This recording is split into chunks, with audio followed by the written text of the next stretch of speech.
네, 오늘은 서영태 기자가 나와 있습니다. 안녕하세요. 예, 안녕하세요. 예. 오늘은 중국 경제를 주제로 가져오셨는데 사실 저희 몇 달 전만 해도 이 어떤 중국의 리오프닝 이야기하면은 막 효과가 어떨 것이다. 그래서 막 기대에 대한 이야기를 했는데 예상보다 그렇게 막 회복을 잘 하고 있지는 못하는 것 같아요. 네, 맞습니다. 예. 그렇게 예상만큼 안 나오니까 얼마 전에 금리도 내리고 했죠, 중앙은행이. 그렇죠. 네. 그 어떤 뭐랄까요, 이게 구조적인 문제 때문에도 전망도 어둡다고 네. 하는데 뭐 어떻게 좀 얘기를 해봐야 될까요? 그 중국 경제를 지켜보면서 우리가 늘 이제 경제적 관점에서 보는데 네. 이 경제 문제가 군사 문제로 이어질 수도 있다는 시각이 있습니다. 그러니까 예. 중국 경제가 느리게 성장할수록 네. 네. 대만 해협에서의 갈등 리스크가 좀 커진다는 그런 분석이 나왔거든요. 네. 그 미국 외교안보 싱크탱크 외교협회 CFR이라는 기관이 있습니다. 네. 제가 여기서 새로 나온 보고서를 좀 분석을 했는데 CFR은 중국 내 경제 성장이 둔화하는 가운데 시진핑 국가주석이 내셔널리즘으로 점점 방향을 틀어왔다고 설명을 하거든요. 그러면서 중국이 경제가 더 나빠질 경우에는 네. 시 주석이 지지를 얻고자 대만으로 눈을 돌릴 수 있다. 이렇게 분석을 합니다. 다시 말해서 시 주석이 경제 성장 대신에 민족주의 내지는 국가주의로 번역된 내셔널리즘을 통해서 네. 공산당의 어떤 통치의 정당성을 확보하고자 하고 네. 대만이 아주 매력적인 타겟이라는 그런 전망인데요. 분석인데요. 네. 실제로 시 주석은 대만과의 통일을 어떤 국가적 부흥의 핵심 과제로 보거든요. 그러니까 대만 통일을 내셔널리즘이랑 연결을 하는 겁니다. 현대차증권의 여태경 연구원은 중국 헌법 서문에 대만과의 통일을 인민 전체의 신성한 책무로 규정한다고 설명을 하거든요. 근데 문제가 있는 게 통일이 평화롭게 이루어지기는 좀 어렵다. 예. 무력으로. 그게 문제가 있습니다. 예. CFR 보고서에 따르면은 대만인들을 설문조사한 결과입니다. 이 대만인 절반 이상이 통일과 관련해서 현재 상태를 무기한으로 유지하거나 네.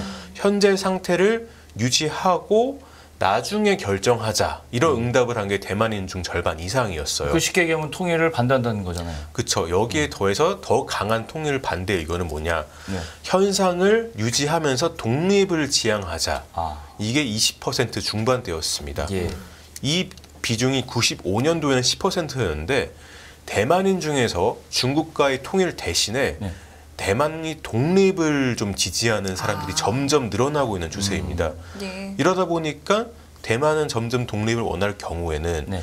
중국 입장에선 평화 통일 대신에 어떤 무력을 사용할 가능성이 조심스럽지만은 점점 높아지고 있는 것이죠. 네.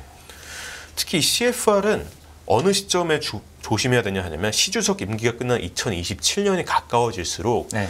이 대만을 둘러싼 분쟁 리스크가 커진다고 분석을 했거든요. 미국 중앙정보국 CIA도 이 같은 분석을 해가지고 우리나라 뉴스에서 보도가 많이 됐는데 시 주석이 27년까지 대만 침공을 준비하라고 인민해방군에 명령을 했다고 CIA가 이야기를 한 적이 있거든요. 그렇죠. 이렇게 대만 문제를 미래 세대로는 안 넘기겠다는 게 이 시 주석의 입장입니다. 그렇군요.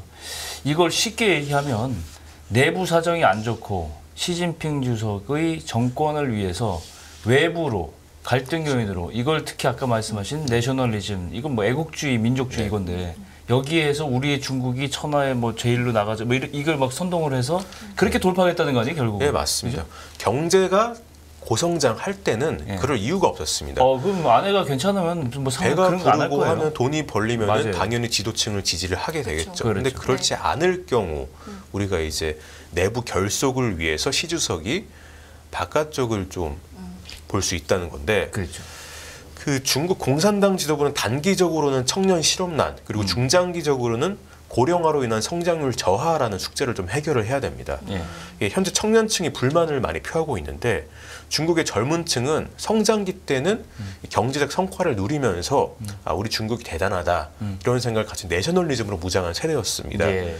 중화민족의 위대한 부흥 이런 정치적인 선전 문구가 나오면은 그렇죠. 좀 가슴에 좀 담고 있는 끓게 하는 그런 문구들이로 여긴 그런 세대였습니다. 네네. 근데 이들이 학교를 떠나고 사회에 진출을 하면서 보니까 일자리가 없는 겁니다. 중국 국가통계국 데이터를 가져왔는데요.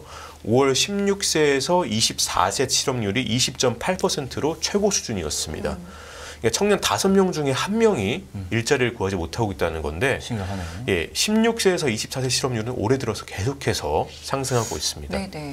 이러한 상황 속에서 공산당을 비판하는 움직임도 좀 나타나고 있거든요. 네. 대만 중앙통신에 따르면은 얼마 전 22일 날 한 여성이 베이징대 구내식당 앞에서 일당 독재를 철폐하고 다당제를 도입하자고 피켓을 들었다고 해요. 저 사진인 거죠? 그렇습니다. 예. 그 지난해 11월에 대학생들 중심으로 벌어졌던 백지 시위 기억하실지 모르겠는데 네네, 기억납니다. 당시에도 공산당 퇴진 이런 구호들이 등장을 했거든요. 이와 관련해서는 좀 경제적인 불만이 녹아 있다 이런 시각들이 있습니다. 그 일본 종합연구소에 따르면은 다시 넘어가서 그 경제가 중장기적으로는 인구 구조에 발목 잡혔다고 다시 한번 강조를 드려야 되는데 네. 이 CFR은 중국의 고령화와 인구 감소를 언급하면서 아마도 중국은 장기적인 경제 둔화에 직면해 있다고 얘기를 하는데 네. 일본 종합연구소에 따르면은 이 데이터를 보니까 중국 인구의 자연 증가율은 2000년 즈음에 7%대에서 네. 현재 0%대로 내려왔습니다. 예. 자연 증가율이라는 거는 이제 출생률이랑 사망률을 셈한 건데 이 자연 증가율이 우하향 곡선을 그리면서 앞으로도 중국 인구는 계속해서 감소할 것을 보입니다. 야, 이런 날이 오는군요. 네.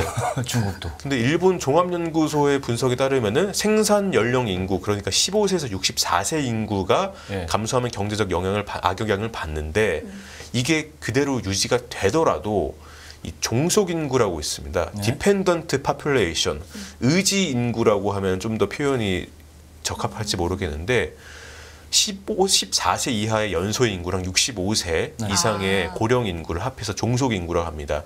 의지하는 인구들이라고 약간 하는 거죠. 비경제 활동 인구. 그렇죠. 예. 근데 이들의 비중이 점점 커지는 것도 중국의 경제 성장에 있어서 굉장히 악영향이거든요. 네.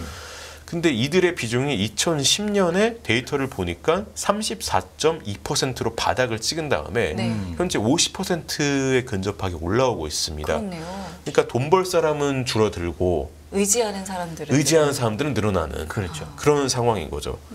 이러다 보니까 실제로 스탠다드 푸어스는 중국의 잠재적인 경제 성장률이 2022년부터 2040년까지요. 네. 4.9%에서 3.1%로 떨어질 것으로 전망을 하고 있습니다. 심각하네요. 네. 만약에 그래서 이렇게 경제가 계속 안 좋아지면서 저희가 처음에 얘기한 것처럼 만약에 정말 대만과의 어떤 그런 무력 통일을 시도하게 된다라고 그렇죠. 가정을 했을 때 우리나라에는 그럼 어떤 영향이 좀 있겠습니까? 네, 우리 세계 경제에도 영향이 있을 거고 예, 우리나라에도 영향이 있을 그렇죠. 건데 먼저 세계 경제가 반도체 산업을 중심으로요 굉장히 큰 타격을 입을 거로 관측이 되고 있습니다. 네.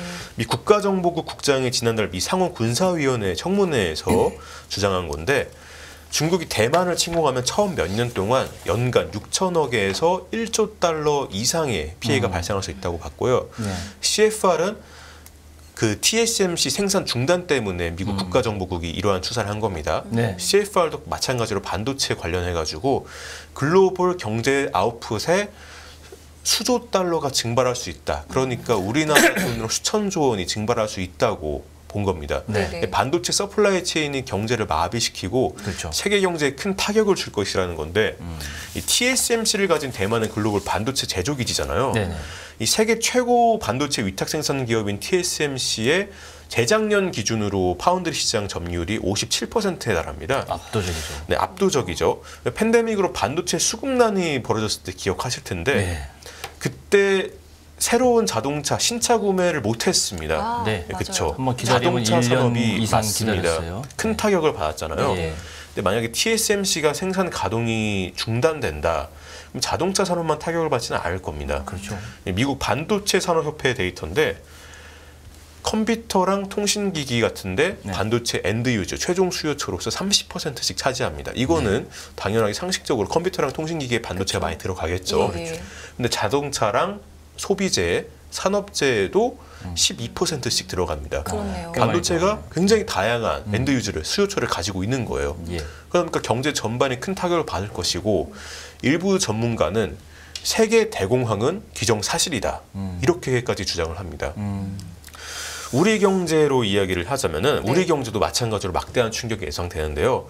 대외경제정책연구원의 허재철 연구위원과 통화를 했는데 대만 해협 또는 그 부근을 통과하는 우리 해상 교통로가 그 해상 교통로가 우리나라 해상 운송량의 33%를 차지한다고 해요. 거기를 못 지나게 되는군요. 그렇습니다.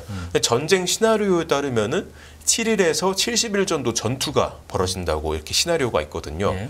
그거를 감안하면은 전투 기간에만 최대 31조 원 이상의 경제적 손실을 예상이 되고 있습니다. 그렇군요. 네.